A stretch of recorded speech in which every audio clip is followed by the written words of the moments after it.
Good afternoon, everybody. It's a great pleasure to welcome today Marie-Claire Villeval, who is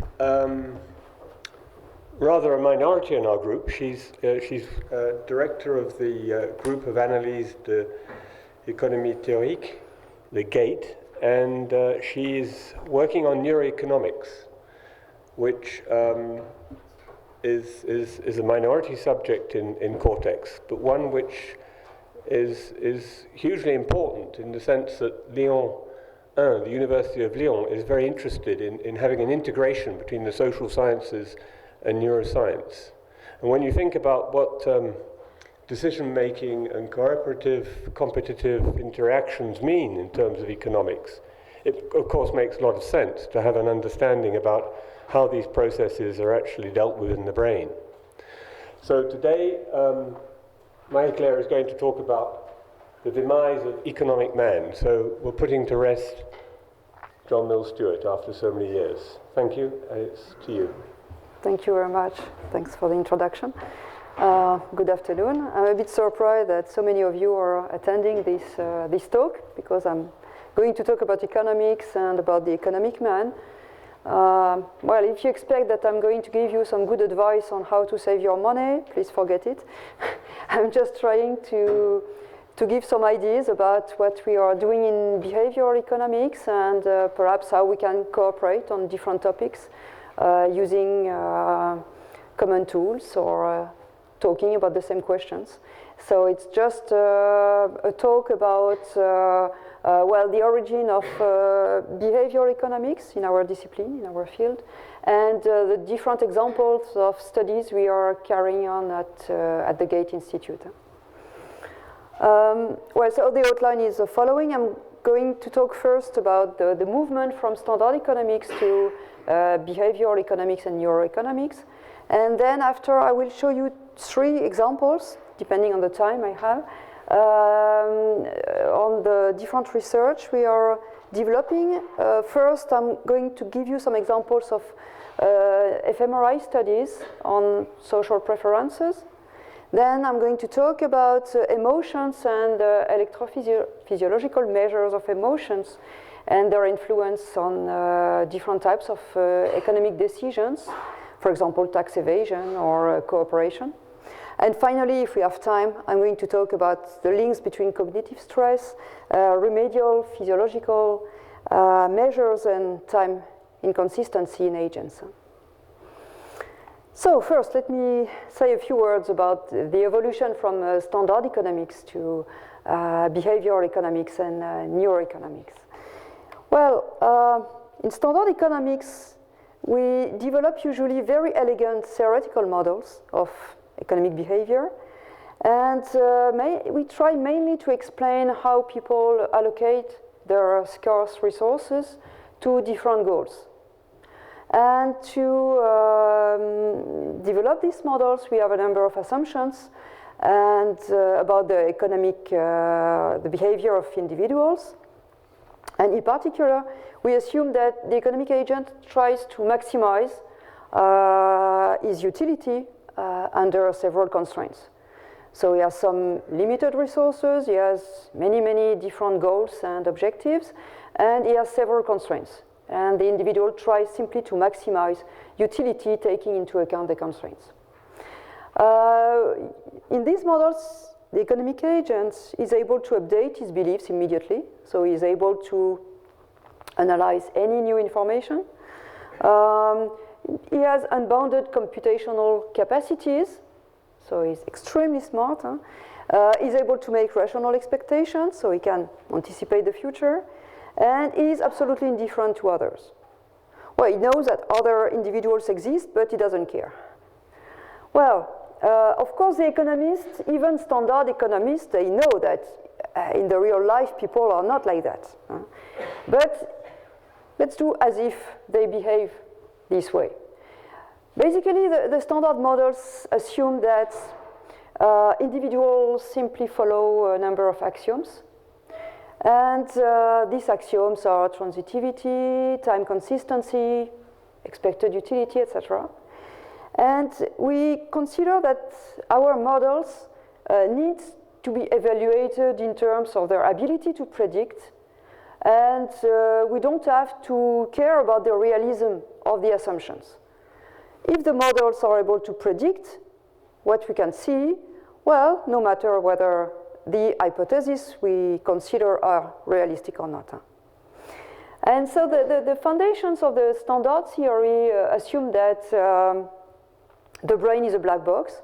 So we don't know anything about the brain, so of course it's a bit old-fashioned now, but this is the assumption. And so it's not necessary to take feelings into account because we cannot measure the feelings, and we do not really care. And if we cannot really say something interesting about feelings, about emotions, we don't have to take them into account in the theoretical constructs. And so basically what we do in these models is that we consider that the choice people make are simply reveal their preferences. We cannot observe their preferences, we cannot directly measure their preferences, so we simply consider that their choices, their actual choices, represent their preferences. So if I prefer A to B, I should choose A and I shouldn't choose B. So if I observe that people choose A and not B, it's because they prefer A to B. That's simple. We also consider that preferences are stable and they are described, they can be described by a mathematical model of utility, by a utility function. So I will talk frequently about utility function. It simply represents, in a very simple way, what motivates people and what determines their actions. Well, so far so good, except that the axioms that we considered as a cornerstone of the models, these axioms have been found to be very frequently violated or systematically violated. And so the problem is that these models cannot be a good predictor of behavior any longer. So in particular, we know that the agents suffer from a lot of cognitive biases. Kahneman and Tversky have shown that they are influenced by the framing of choices. People suffer from loss aversion. Choice are time inconsistent, so people are usually present biased. Individuals are not able to update their belief, or at least they update their belief, but not according to the bias rule. They imitate others, so even if they receive private signals, they tend to underestimate the value of their private signal, and they prefer to imitate what their peers are doing. And they also have moral sentiments, and they are influenced by what the other people are doing, and they take into account the utility of others in the determination of their own utility. So considering all these dimensions, and there are many experiments that have shown this, it seems to be difficult to keep the same models. So this is the origin of behavioral economics. So the idea of behavioral economics was to develop new theoretical models and to test them in the lab by blending together experimental evidence, knowledge coming from psychology, into a mathematical theory of normal strategic behavior. This is the definition of Colin Cameron of behavioral economics. So we still try to produce mathematical theories, mathematical models, but we take into account in the construction of these models knowledge coming from psychology or from neuroscience. So these new theories, these new models, depart from rational choice. So we consider that perhaps people are not so rational and they have bounded rationality, and it makes sense to include these biases, these cognitive biases, in the construction of the models. It also means that we need to take into account the dependency from reference points and not consider that people treat similarly losses and gains, for example. We need to admit that preferences may not be stable and consistent. We may need to admit that people do not necessarily know what they prefer. In some situations, we don't know exactly which option we prefer. we need to take into account time inconsistency, and we use, for example, models of hyperbolic time discounting. And we need to consider that people may not be always selfish. They may be selfish, but in some circumstances, they may be selfless.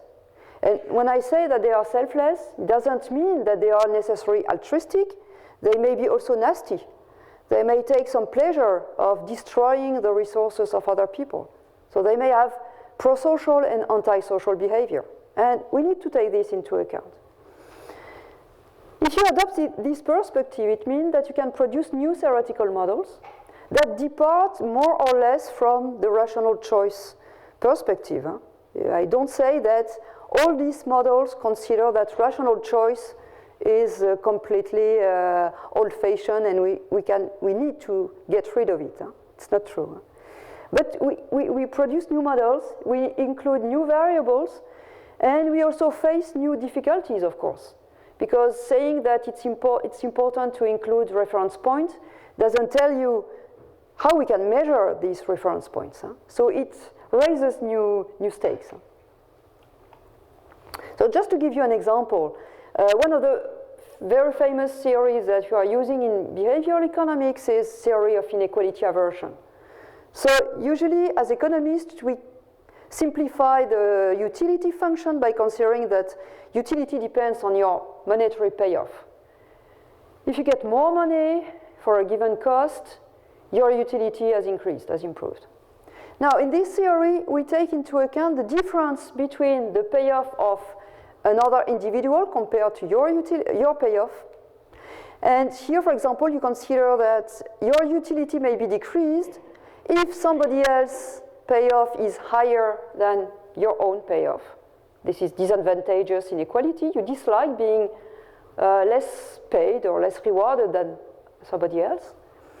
But your utility may be also decreased when your payoff is higher than the payoff of another individual. This is advantageous inequality.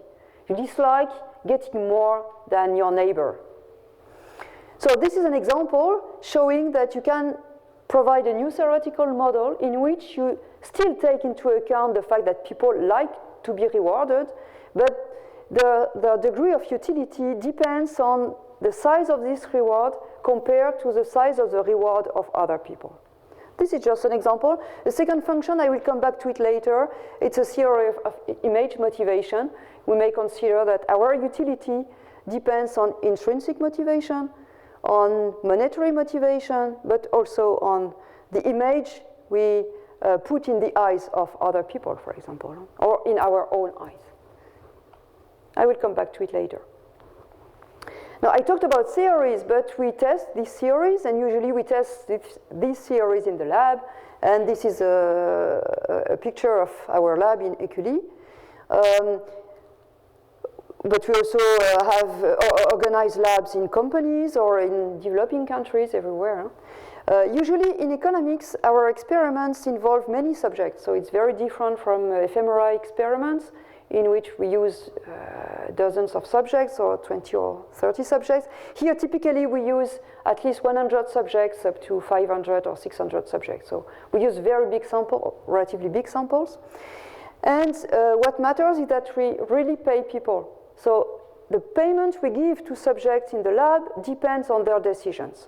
And they know before making a decision how much this decision will pay them compared to this alternative decision.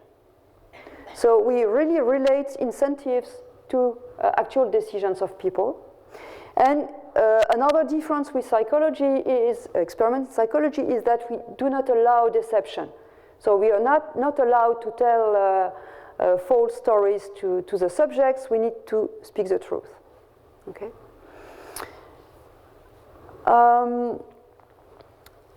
You may think that, well, it's good and all economics is behavioral economics. No, it's not true. And I just show you these statistics about the share of articles in the top 6 economic journals that use experimental methods. If you look at the first 6 here, so this is really the biggest journals in economics. The papers using experiments represent, except in the American Economic Review, it's a bit above 5%, but in all the other cases, it's below 5% of the articles. So it's a very tiny proportion of papers that are published in the best journals that use economics. The last two bars correspond to two journals specialized in game theory or behavioral economics. And even in these journals, you can see that the proportion of experimental papers is lower than 20%. So it's increasing, but it still represents in economics a very small proportion of all the papers that we are writing and publishing. Now, the next step is the development of neuroeconomics. So as you can imagine, the number of papers using neuroeconomics methods published in economic journal is, I cannot show you any statistics. It's very too small. There are several definitions of neuroeconomics. This one comes from Sanfei, and it defines neuroeconomics as an interdisciplinary effort to specify the brain basis of decision-making and propose new theories of decision-making, including neural and psychological mechanisms. So why should we cooperate together? Is there any interest for you to work with our group? And is there any interest for us to work together with you? Well, perhaps economists can help neuroscientists to test new models and to have different predictions or models helping them to predict that a certain neural circuitry should be associated with certain types of behavior. So we can provide theories of behavior, and we can also provide strategic games that we are used to manipulate and to test in the lab, and that can help neuroscientists to study strategic behavior, for example. Well, on the other side, neurosciences can possibly inform economics by studying the interaction between multiple systems in decision-making. It may help by identifying the neural correlates of processes of decision, because in economic models we have usually quite good predictive power with our models, but we do not explain anything about the processes of decisions. So we'll focus on the outcomes. We do not say much about the processes that lead to these outcomes. And neurosciences can also help us to explain some anomalies in the models or in behavior that our standard models are unable to explain. Another possible contribution of neuroeconomics is perhaps to enrich the economic models that we are using by considering bounded rationality, of course. To be more precise, and to give an example of the interest of neuroeconomics or potential interest of neuroeconomics, I would just like to cite Kammerer, Lowenstein, and Prelec. What they show is that neuroeconomics can inform on the interaction between controlled and automatic processes in the brain. And they can also inform about the links or the relationships between affective processes and cognitive processes involved in decision making. Usually in economics, we focus on controlled dimensions and cognitive dimensions. But we do not say much about affective processes. We do not say anything about automatic processes. So we disregard a lot of dimensions that, if we were able to take them into account, would probably improve the predictive value of our models. So neuroeconomics can better explain the interactions of these four dimensions. Another possible contribution is that it can give us a better understanding on the importance of emotions in decision making. So we have good models, but we have some puzzles that we are unable to explain with our standard variables. For example, tax evasion, and I will show you an example in a minute. We have models predicting the behavior, rational behavior, when you report your income. in many circumstances, considering the probability of an audit, you should underreport your income. You don't. So the problem for economists is not to explain why people pay taxes, evade taxes. It's more to explain why they pay taxes. So we need to introduce dimensions that help us to explain why so many people pay their tax in full. Usually you try to integrate tax morale, the morality, the fact that perhaps you, I won't talk about Gérard Depardieu, but the fact that if you agree with the motivation of the government, the policy orientation of the government, you are more willing to pay your taxes, etc. But there is a dimension that is usually completely ignored in economics. It's the role of emotions. And we may suspect that emotions play a role when you decide to cheat or not to cheat the government, right? Like when you decide to cheat not to cheat on friends, etc. So neuroeconomics can help to give us a better status to emotions in economic decision making. Another potential contribution is the fact that perhaps, I don't think it's the case now, not yet at least, but perhaps neuroeconomics could help us to build typologies of decision making. Usually in economics, we consider homogeneous agents. We consider that people follow the same reasoning. But lab experiments show that people are much more heterogeneous. It seems that we can find repeatedly similar types of different behavior, but we do not provide models explaining this heterogeneity of behavior. And possibly neuroeconomics could help in building typologies of behavior. So there are many, many interesting things to do. The problem is, it's not a problem, it's life. It's extremely controversial. And there are extremely strong critiques against neuroeconomists among economists. The first critique, and it's an important one, the question is whether we need to explain the processes to have a good prediction of behavior.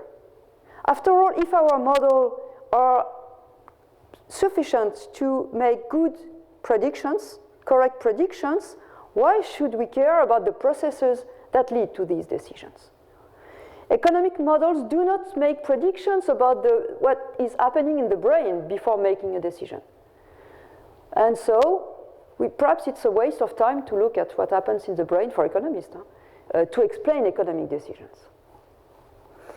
A second critique is that neuroeconomics usually predict behavioral results that we are already able to predict with our standard models. So if we deliver exactly the same conclusions, does it make sense? Or is it a waste of time to develop new neuroeconomic studies that are much more expensive, that take much more time, etc.? Perhaps we don't need them. Then there are, of course, a lot of methodological points. First is that in lab experiments, we consider that it's easy to create confusion in subjects. So having neuro studies, fMRI, etc., make the designs even more complex. So the sources of errors in the measure of processes is even higher. And there are a lot of methodological concerns. And so the critique is to say that neuroeconomic studies make too strong conclusions considering the limitations they face in the measure of phenomenon. And so some people consider that, after all, neuroeconomics is only marketing gadgets. So it's a bit aggressive, but we are used to it. So it's a very, very aggressive feelings between economists and neuroeconomists. That's life. I'm still convinced that it makes sense to work together. And I would like now to give a few examples of what we are doing at GATE. So not me personally, but also with my colleagues who are here. Just to cite a number of examples of our research topics. So we don't develop neuroeconomic studies on all these topics, but we develop behavioral economics on all these topics. So I have no time to develop them, but I can answer some questions at the end of the presentation. So we are working on individual preferences, risk attitude, time preferences. We are working on social preference, so like moral hypocrisy, negative social ties, inequality aversion, altruism, etc. We work on incentives and the interaction between monetary and non-monetary incentives. People work on market design, so on the best possible institutions for organizing the interaction between people. We also work on networks formation, etc. We work on behavioral finance and how people perceive information in markets, in asset markets in particular. We work on lying behavior and deception in children, in adults. And we work also on topics like coordination, cooperation, and competition. So we have a lot of topics of interest. And if any of you are also interested in these topics, let's talk and see whether we can work together. So now, first type of example is studies using fMRI. The first study has already been presented very briefly by Jean-Claude Dreher during his talk. So this is joint work with Elise Metero and Luigi Butera and Jean-Claude. And so the idea here is that people may behave altruistically not because they are intrinsically good, not necessarily because they are intrinsically good, but because they have some image concern. And so we estimate this theoretical model. And the idea is that utility depends on some moral motivation. You may be an altruistic person. Your good action may also depend on whether you receive some monetary incentives to behave pro-socially. Your utility may also depend on your image concern. I will develop this.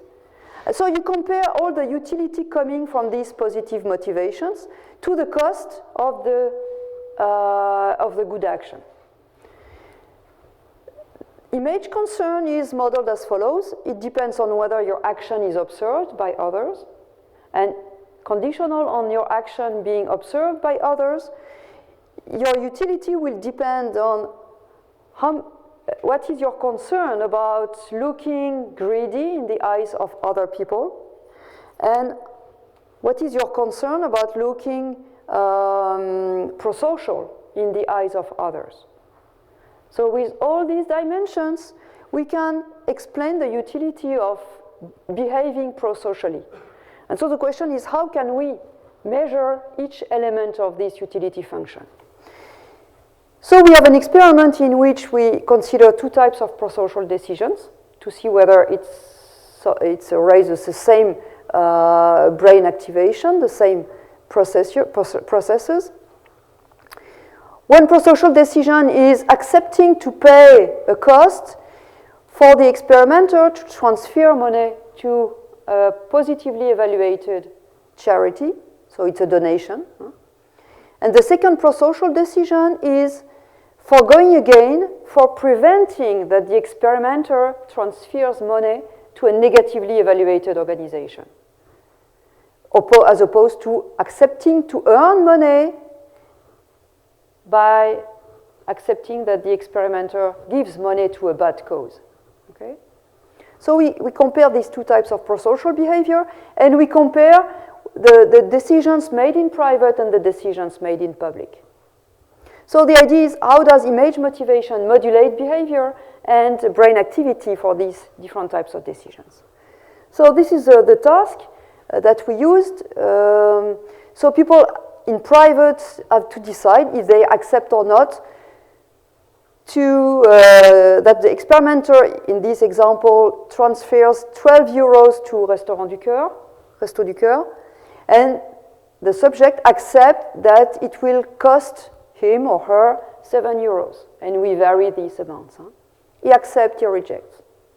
For the negatively evaluated organization, It was a royalist movement that has been considered as the most negative cause among the subjects. Well, they have to make another type of pro-social decisions. They know that if they accept, this organization will get 10 euros and the subject will earn 5 euros. So in other words, if you consider that it's a bad cause, you sell your souls to some extent. You accept to earn money, but you need to disregard the fact that there will be also some monetary benefit for a cause that you reject. And this decision is made in private or in public. In public, you are simply observed when you make your choice. Well, from an economic point of view, we find wonderful results. So we find that people accept more the pro-social decision when it is less costly to them. So this is a rate of acceptance. They accept less when it's more costly to the subject. They accept more when it's less costly to them. We also find moral motivation, because if the amount given to the good charity increases, the rate of acceptance increases. So we find very nice results. For the negative organization, it's symmetric, but it's exactly similar. We also find wonderful results in terms of image concern. Decisions made in public change your willingness to accept the transfer or to reject the transfer. So behavioral prediction are well behaved. Now the question is, what happens in the brain? We could stop here. As economists, we should have stopped here. Now, with neuroscientists, what are we able to say in addition to what I've already told you? First, we can show that when people make their decision in public instead of private, it activates the network, the mentalizing network in the brain. Okay, so people take into account what others will think. When we look at the decisions made in private as opposed to decisions made in public, we also find some evidence of an activation of the agency network. To some extent, when you make your decision in private, you know that nobody else is looking at you. So you are really responsible of your decision. It's your own responsibility. It cannot be attributed to the decision of somebody else. You are responsible. So it may explain that we find this activation. Now, perhaps I could rush a little bit. Here we interact the audience effect and the type of decision, accept or reject. And what we find is that for both type of organization, making a selfish decision in private, nobody else can see you, activate the same OFC, in fact, the same areas. Now, when we look at decisions made in public, when you accept the transfer to the good charity at a cost, or when you reject earning money for a bad cause, again, we find that the same areas are activated, in particular ACC and putamen.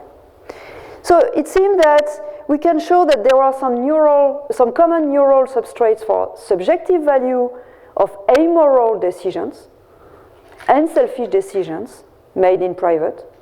And we can also find the same neural substrate for subjective value of moral decisions and altruistic decisions in public.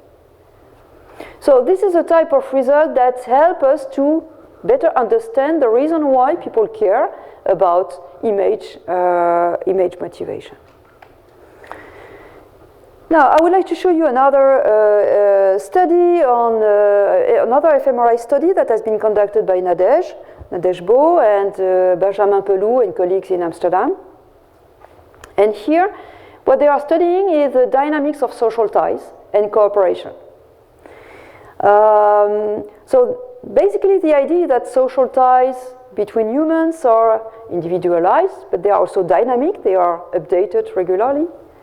And they are also emotional. They raise some emotions. So the question is, what can be the role of endogenous social ties in cooperation? And what are the neural underpinnings of dynamic tie formation? So in their experiment, they use a public good game. So basically, the idea that two people are interacting together. One person is in the scanner, the other person is outside of the scanner. They make decisions simultaneously, and the decision consists of allocating an endowment between a private account and a public account. So you make your decision simultaneously, you don't know what the other guy is doing, whether he will cooperate or not, and of course there are some economic incentives to free ride, so you always expect that the other guy is cooperating, but you try to limit your personal cost. Huh? And so we can define what is the equilibrium in this game. After people make their decision of contribution, they learn the contribution of the other guy. So they can update their belief about the willingness of the other guy to cooperate, and they can update the social tie with the other person. The model that is tested here is the following.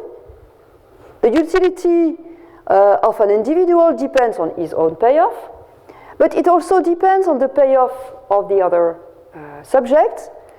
And there is a parameter alpha that determines the weight in your utility coming from the payoff of the other person.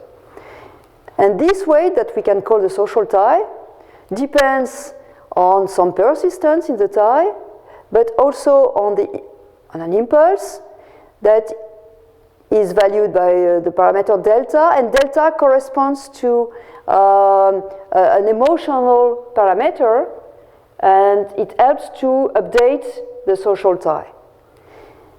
The updating is based on the comparison between the contribution of your co-participants and a reference. So people, when they learn the contribution of the other guy, they compare this contribution to a reference point. And based on this comparison, they adjust the value of the social tie, and they decide after on the contribution level. This predicts the behavior perfectly well. So from a behavioral point of view, the model predicts very well behavior. Now, from a neuroeconomic point of view, if you look at brain activation, when people learn the contribution of the other participants, you can see that a large network is activated. Insula, STS, ACC, a large network involved in the processing of reward, in emotions, or in the theory of mind are activated.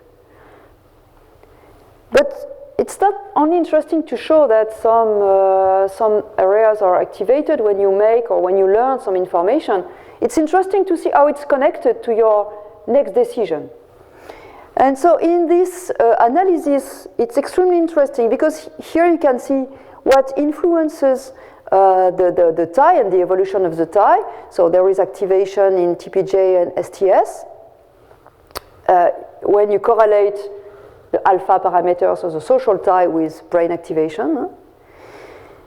But what you can see is that in fact these social ties are updated between the outcome, when you receive the feedback on the contribution of the other guy, and the contribution in the next period. So you adjust the value of the social tie, and this influences what you are doing when you contribute in the next period. So there is some interaction, in fact, from this STS activation to the MPFC that is activated when you contribute in the next period. So the PSTS, in fact, modulates the activity of the MPFC that is involved when you make your contribution decision. So this shows a very consistent dynamics of the social ties, and this can explain the evolution of contribution of people over time. So looking at what happens in the brain helps us to understand why people continue or not to cooperate when they are working with other guys. So I see that Henry is coming, so I will rush even more when talking about different other types of techniques. How much time do I have? 5 minutes? About 2 or 3 minutes. 2 or 3 minutes. So I will just give you a flavor of the other types of techniques that we are using. So we developed some studies based on skin conductance response to have measures of emotional activity that can help us to predict economic behavior. So in our lab, for example, we can measure 12 people at the same time. So this allows us to develop group decision making, and we can measure the electrophysiological activity of people interacting in groups. So for example, we did that to study tax evasion with Giorgio Coricelli and Matteo Giofili. As I said before, we do not know exactly why people do not evade more. So the hypothesis is that it's due to emotions. And so we have a game, and we play with emotions related to risk-taking and also social emotions. So we disseminate the picture of the evaders who have been caught after an audit, for example. So you may have some social emotion because you dislike usually to be identified as a cheater. And we look at what happens in terms of skin conductance. The results are also quite nice, and with our measure of emotional arousal, we can improve the quality of the predictive value of the model of behavior. So we find that people who feel more emotions before deciding are more likely to evade taxes, in fact. So this is an example in which emotions help people to make more rational decisions from an economic point of view. We have also used the same technique to study the role of sanctions in cooperation. We found with this technique that the decision to punish others at a cost to yourself, so what we call altruistic punishment, is predicted by the difference between the contribution of another person and your own contribution, but it's also predicted by the intensity of emotions you have experienced when learning the contribution of others. So it's very consistent with the previous fMRI study of Nadej. We also find that the more people punish, the more people are physiologically aroused or emotionally aroused, but also the more positive are the reported valence of these feelings, so like in the De Kervin study. And finally, what we find is that if we take into account the emotional level, we are better able to predict the evolution of contribution in the next period. So it's exactly as before, taking into account emotions, measuring emotions, and introducing them in the model help us to predict in a much strong way the evolution of behavior of people. So we have a better dynamic ability to predict behavior. Finally, and I will not develop this, don't worry, I do not know how to call that, but we have a study in which we look at the influence of sucrose on time consistency.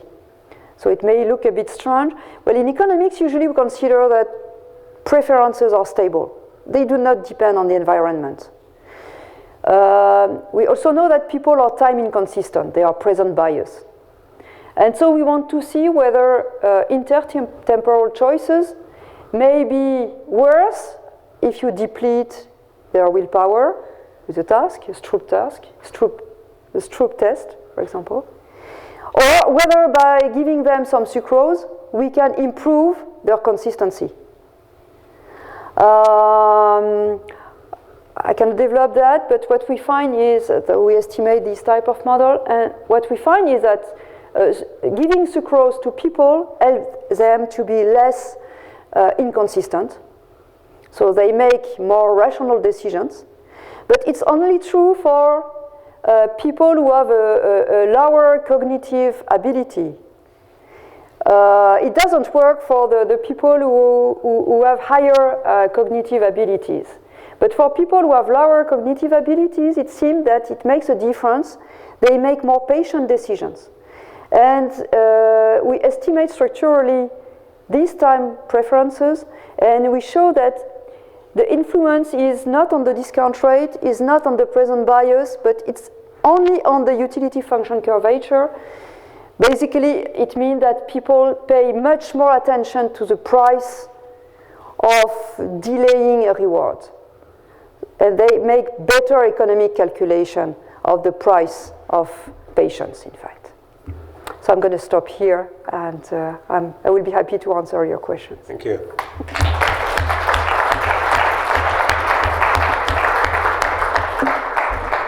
In the recent financial crisis, where the bankers and the leaders of the political leaders refused to see that there was a bubble, a housing bubble, well, that would make a lot of sense if you don't believe that economic man exists. Is there any effort to sort of go along the lines of maybe decisions about how to adjust for inflation and housing bubbles and all of this sort of thing should be done by machines and not by men? Well, this is a very good point. So it's true that economists in general have now a very bad reputation. So people usually consider that we have the only profession in which we are able to explain, we will be able to explain tomorrow why what we said yesterday was wrong today. So it's true that the fact that not many economists were able to predict the big financial crisis has been considered as a proof that economic models are worthless. It's not absolutely true, because there are also these behavioral approaches of economic behavior on the financial markets that are perfectly able to predict the occurrence of bubbles. We do not know exactly how we can avoid these bubbles, but for example, Camille Cornan here is doing behavioral finance, and she's working on this type of topic. And it's clear that if we can better explain how people deal with information, if we can explain how people update their beliefs when they receive private signals versus public information about the behavior of other people on the markets, we will be better able to predict behavior. So we know how to create bubbles in the lab. So we can recreate asset markets in the lab. We can produce bubbles. It's quite easy. Not systematic, but it's quite easy. By looking at models of belief updating, we can understand better what people are doing and why crises and failures of coordination occur in the lab. So it's not that surprising that if we can do that in the lab, it's very natural to observe this in the field, of course. Mm-hmm. Mm-hmm. Other questions? Martine.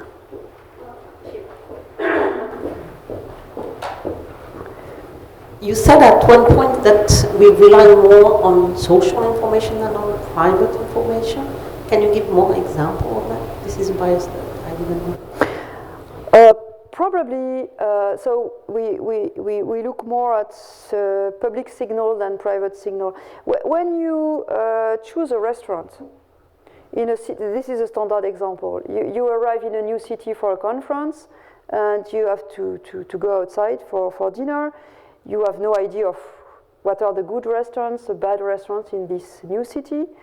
Of course, you may have the guide Michelin of this place, perhaps. So you have a private, perhaps some information like that. And you also observe what people are doing.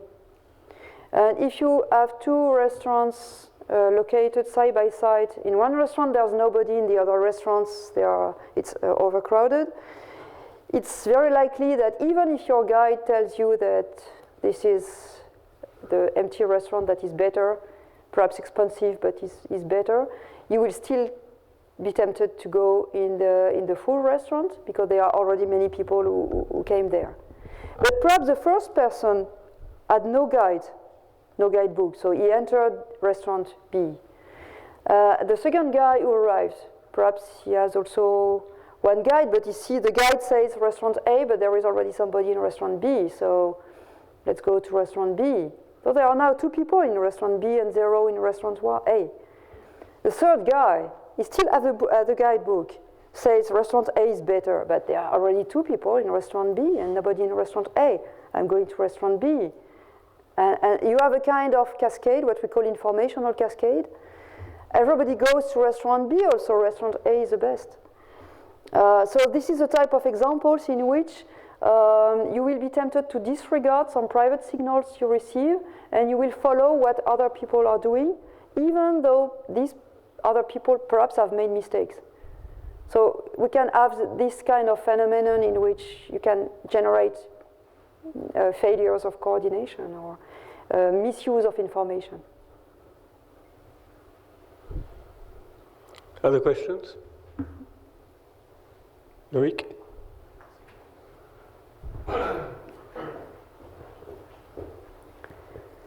So that game of yours, that cooperation games that you had going, seems to me to be very close to that prisoner's dilemma. Oui.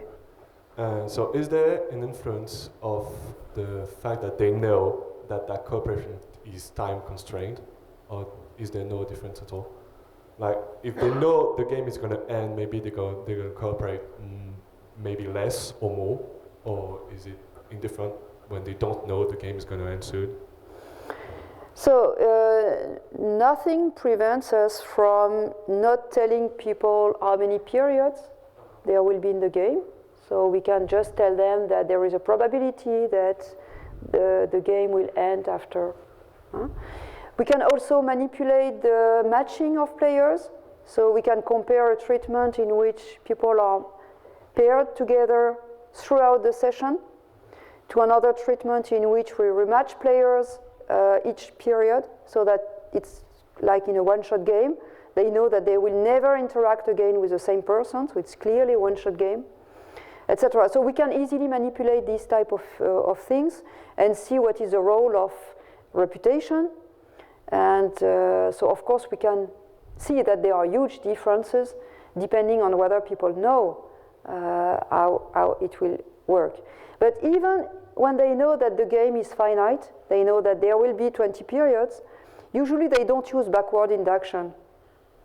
So they still believe that there is some chance that they will face another cooperator, and so perhaps it makes sense to play repeatedly, cooperatively with this person to see whether you will be able to do that. But still, what we almost always find is an endgame effect. So in the last period, even in groups where people are used to cooperate, have been able to build cooperation. In the final period, they free ride. So it's a way to distinguish between true altruistic motivation, even in the last period you continue to cooperate, and people who are strategically cooperator, but just because it's strategy and it pays more to cooperate with a cooperator and to mimic a cooperator than to play selfishly. One quick question. Yeah, my question actually is regarding actually one of the factors that have been advanced to explain the cause of the financial crisis. That is overconfidence. It seems that some economists have overconfidence on their model despite clear evidence that in reality they don't work. So I'm wondering if you have any experiment that on your economics that goes in this area. Right. So there are now a lot of research on overconfidence in behavioral economics. We find that men are usually much more overconfident than females, for example, especially in the asset markets. But no, more seriously, what's interesting is to show that in some circumstances, overconfidence is a positive dimension, not a negative one.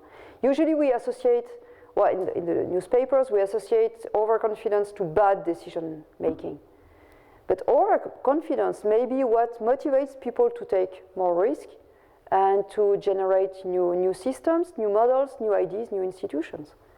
And for example, in teamwork, you can show that if there is some degree of overconfidence of some team players, it helps the whole team to improve its performance. So we have models showing that in some circumstances, overconfidence is bad because you have excess entry in markets, for example, so you take excessive risk, so overall you lose money and the group loses money. But there are also theories showing that in other circumstances, having a proportion of overconfident players improves the surplus of the group, of the whole group. Ken, say your question very quickly, we'll pass on. Well, let's have it, and then that'll be it.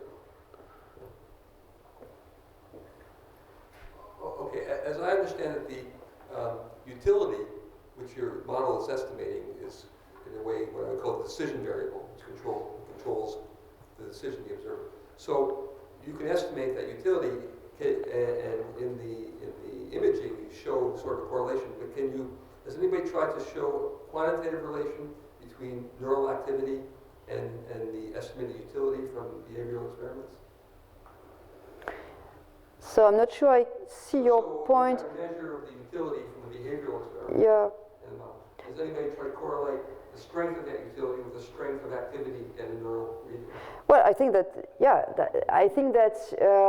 I'm not sure I answer your point, but I think that if we could use, for example, structural econometrics, so the estimate of the fundamental dimensions of utility, and correlate this with brain activation for the same parameters, I think that this would be it is a very interesting way to proceed. Because you can really say more about the utility function or the determinants of utility because you estimate directly the parameters that determine utility. So working on the behavioral data and neural data to have these structural estimations, I think is very powerful. Right. Well, thank you very much. Thank you.